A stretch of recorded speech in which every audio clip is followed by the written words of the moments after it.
Yeah. Somebody's asking, hey, what's your advice on paychecks to the stock market? You shouldn't do it. You guys should not. You guys should not trade paper for paper. Whoa! He said, "Don't put money in the stock market. You're trading paper for paper." Holy! Hello, everyone. Welcome to Just Invest Today. And today we are talking about this interview that Fresh and Fit did with Grant Cardone. This was an amazing interview. I just want to give my stock market perspective on what Grant Cardone said and the things I agree with or disagree with, man. So guys, can you please like this video, subscribe to my channel. I'm always going to be providing you with new, good, inspiring content, man. So please like and subscribe. But getting back to this video, shout out to Fresh and Fit, amazing pretty much podcasters. They have an amazing channel and they just provide so much good content, especially on Mondays, Money Mondays. And this interview was amazing. So we're going to get into it. I'm just going to show you what I think and like what I know about the stock market and kind of go at his points, Grant Cardone's points, and just see if I agree or disagree. So let's get into this first clip. Something else about real estate. So, see, I went and bought stuff without knowing anything, which is kind of cool, by the way. Because, see, once you buy something, I think too many people spend too much time studying rather than doing something. And that part right there, people spend too much time studying instead of actually doing it. And I see this all the time with investing because it's your hard-earned money and people don't want to like lose it. You're afraid to lose that money.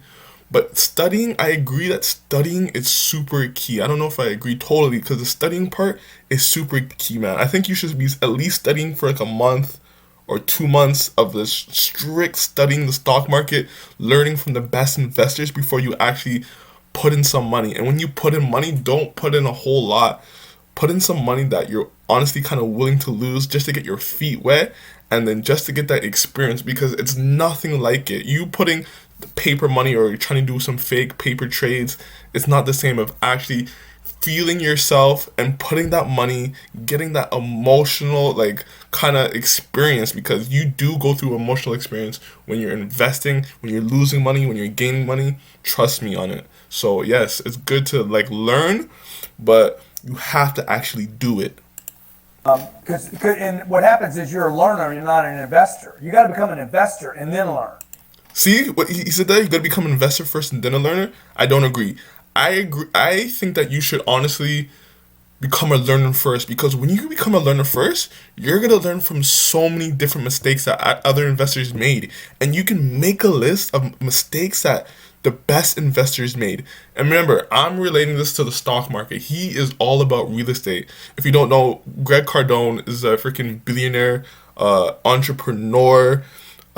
He does real estate. He's an author of 10X, and he's actually author of Sell to Be Sold too. So an amazing guy, and pretty much he's very established. He has like $2.5 billion assets under management. So yes, he's very established, man. So let's go. We're gonna be skipping around in this video. I'm gonna move on to the next point. And as I started studying people that were super, super successful in real estate, not just the people I was comfortable with. And I'm talking about like way outside of my comfort zone, way outside of where I grew up. I started reading about who owns the most real estate. You know, who is Fred Trump? And see, this is super key, man. You gotta study the best investors who returned in the stock market 20%, 30%, even 50%. Look at what those guys did, man. And there's so many books about these people that you can do it easily. There's so many books about Warren Buffett, Charlie Munger. There's books about Joel Greenblatt. There's books about Monish Pabrai. There's books about all the great investors that you want to look up and their strategies, what they did. Even YouTube has the best videos about these guys and just how they think and how do they think about the market, about stocks. Man, even Ben Graham, like just look at all these amazing investors that had huge returns and just learn from them. And that's what I did. Phil Town, I don't want to forget about Phil Town, because Phil Town really puts it in puts everything in perspective and makes it very simple for you to understand and actually get your like it motivates you to put your money in the market, because he gets it very simple. So the next clip, he's going to talk about diversification. 80%, all of it, dude. I push all of it. And I don't diversify either, by the way. I don't have the money in the stock market. I don't buy Bitcoin. I don't do ETFs. People have given me Bitcoin. People have paid me in Bitcoin. But I don't go make bets. Okay? I'm not the casino guy. Right. What I do is I buy sure things. And that piece of real estate right there, for 35 years I've been buying real estate. I have never, ever, not one time, lost money on a real estate deal. Whoa. Legendary. That is crazy. He never lost money on real estate. And this is so key. Like, this is, you just have to understand, you have to understand how specialized he is. He understands how to get these investment properties and make sure they're quality, make sure they're good, and make sure they're sound properties that he's not going to lose money on. And real estate, and he said, real estate is just not a gamble. He knows those properties are going to go up, the rent's going to go up. He understands that. And you can do the same thing with the stock market. If you buy high quality companies with a strong competitive advantages, run by really good management, and you buy it at a good price, you don't have to worry, man. You're never going to lose out. Like, you might lose out some. In stocks, you can lose out of like 4 out of 10, and you can still do amazing. So even if you lose out, you still have that fundamentally sound way of making these bets or making these stock investments in solid companies that you know are going to do very well in the future, that have like strong balance sheets, and they have a strong company, strong culture, all of that good stuff.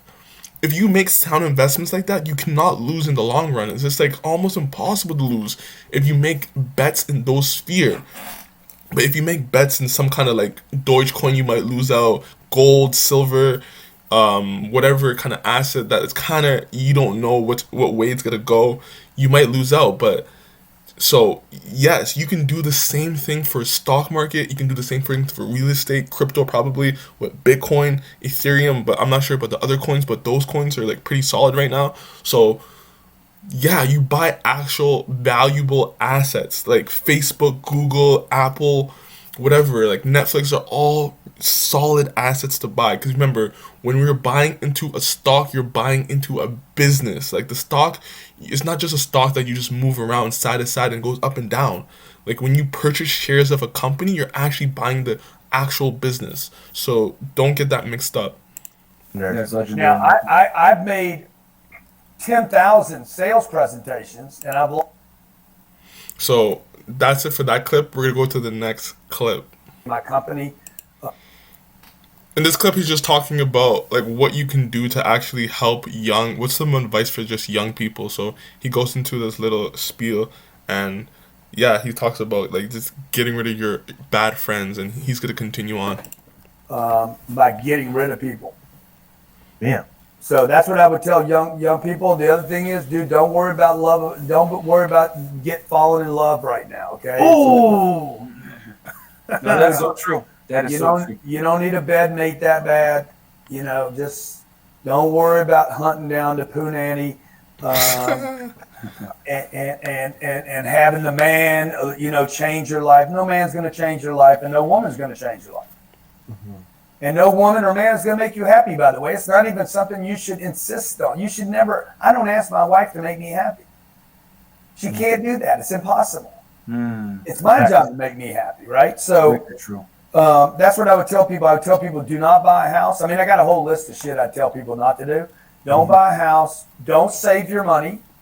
Do not get a retirement account. Do not get a 401k. Yes. Do not buy any life insurance this early. Damn. Don't go work for yourself, by the way. Go work with somebody that's already making moves.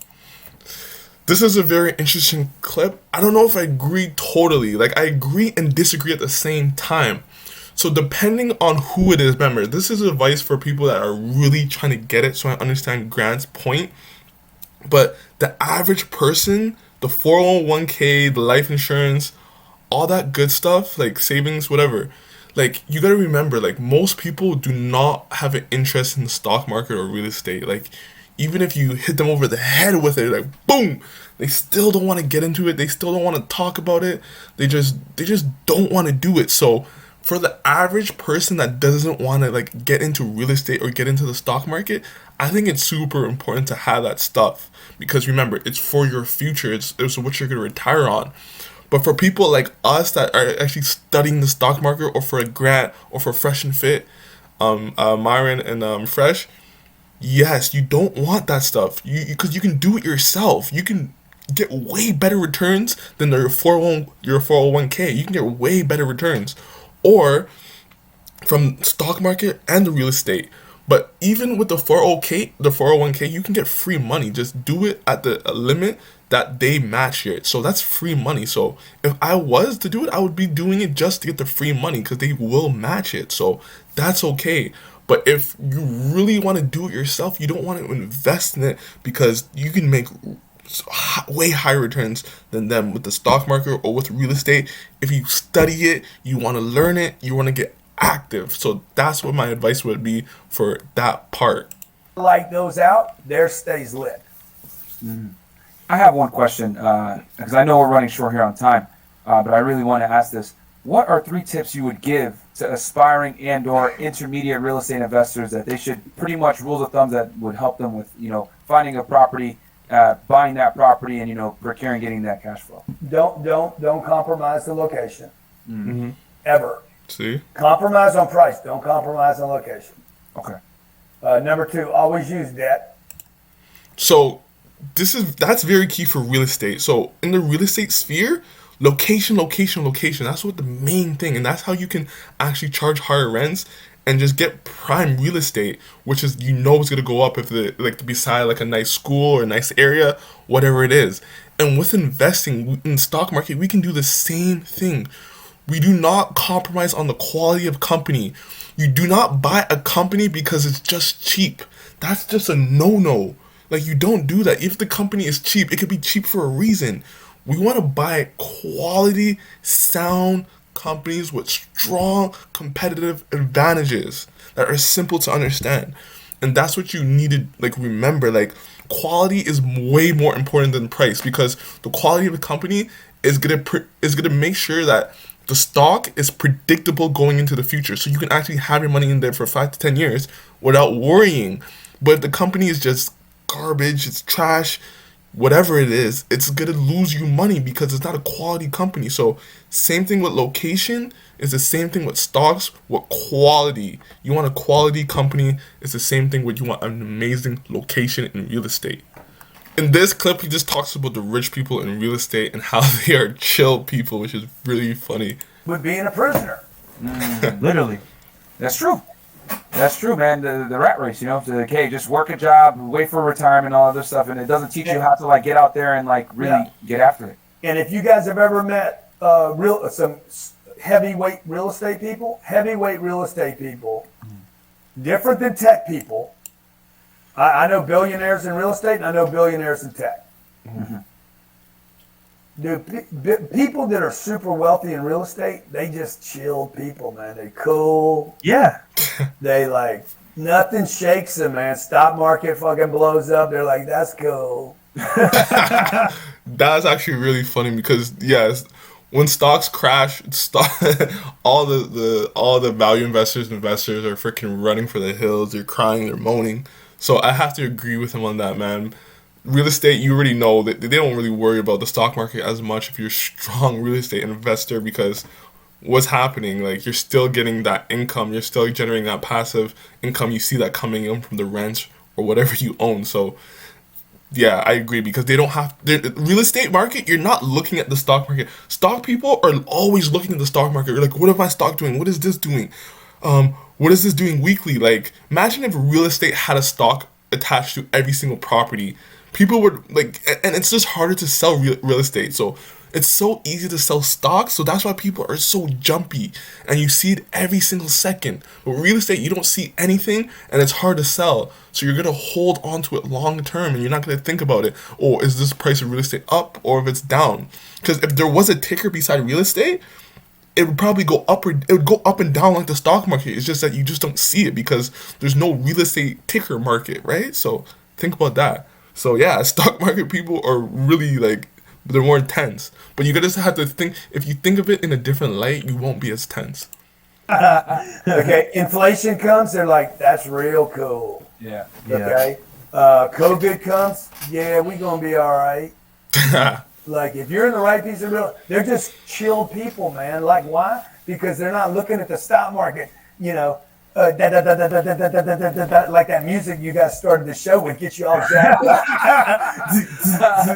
Yeah, no, I mean, I think something like 97% of millionaires in the United States own real estate. So it's a tried and true method, man. And I know I've watched, several of your interviews, Grant, and, you always say, I want concrete, I want steel, I want something tangible when I invest my money. And I agree that, real estate is the cornerstone for many wealthy people's portfolios. Then you can, if you want to get into, we're in crypto and we're not in the stock market, but we're in crypto. But, I prioritize real estate over everything else, Yeah. Somebody's asking, hey, what's your advice on paychecks to the stock market? You shouldn't do it. You guys should not. You guys should not trade paper for paper. Whoa! He said, don't put money in the stock market. You're trading paper for paper. Holy man, that was huge, man. This is where we diverge, man. The stock market is amazing. People think of it as paper, but you have to realize when you buy a stock, you're actually buying a business. Like when you buy shares of Facebook, Google, you have ownership of the business. Think about it. When they pay out a dividend, or if Apple pays out a dividend, they get money. Like you get money. So you are actually profiting off what Apple does. Think about it. Stocks follow what the business does. Like in the long run, 5-10 years, the stock that you purchase will end up following what the business actually does. So don't think of stock as just paper trading, or you're just trading paper for paper. Like the stock market is really you have ownership in the business, man. Like think about it. Like you can get, like Warren Buffett gets like 130 million from Apple. You think from dividends alone. So you think that's just fake? Like he has ownership in the company, being a shareholder in Apple. So it's not really paper for paper. So I don't agree with him on that. You're trading for a piece of paper. You're sending the money to Goldman Sachs, JP Morgan, Morgan Stanley, Merrill Lynch, Fidelity. These are freaking institutional people that do not care about your money, ladies and gentlemen. You're never going to meet them. They're never going to help you. They're not going to help your community. They're not giving back. Like, wake up. Okay, they're not protecting you. We're protecting the little guy. Okay, you need to diversify. You need to be in ETFs. I've heard Warren Buffett say this 500 times. If I was a young person today, I would invest in the S&P ETF 500 fund. Yeah, Warren Buffett's never bought a freaking piece of stock, ETF or a mutual fund in his life. See, this is where he was wrong again, because he hasn't, like Warren Buffett hasn't, because he's an amazing investor. He doesn't need to. He knows how to value and price actual companies. Like he knows how to price them. If you are a regular person that doesn't want to research, that doesn't want to learn about the stock market, you invest in the index. The index has actually done better than real estate. So think about it. The index has done like over 100 years, has done 7 to 8%, 6 to 8%. Real estate has only done 4 or 5% appreciation over that same amount of time. The stock market actually generates more money if you invest in an index fund than real estate. So that's kind of false. Like if you are it's true and false at the same time. Like if you're Warren Buffett and you know how to value a company and you know how to actually invest, yeah, he doesn't do the S&P 500 because there's no point. He can make more money investing in companies and actually picking out specific companies.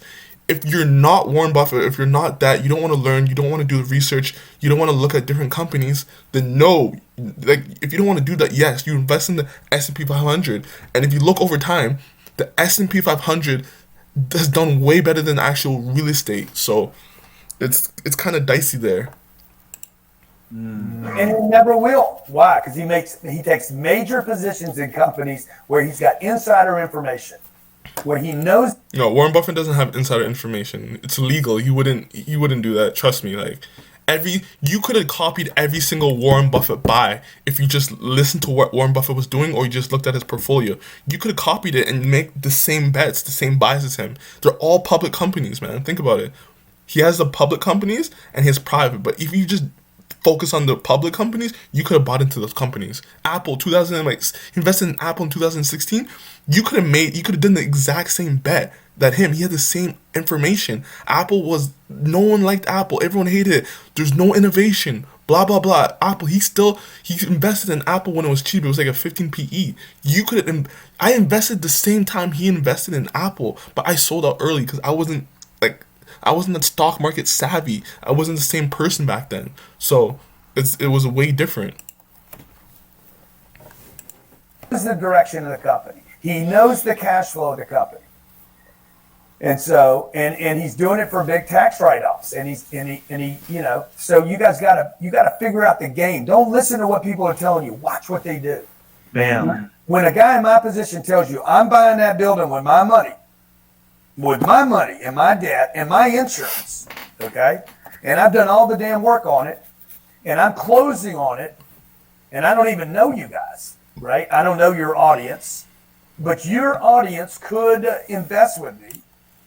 So that's it for the video, guys. Tell me what you think about my breakdown of this Grant Cardone interview with Fresh and Fit, man. And shout out to Fresh and Fit, Money Mondays. A lot of good information, a lot of crazy guests, always providing good content. Yo, guys, check them out. This video is a little late, like 11, 12 days. I meant to do this a long time ago, but yeah, man. Can you guys please like this video, subscribe to my channel, man, and I'll get back to you in the next video.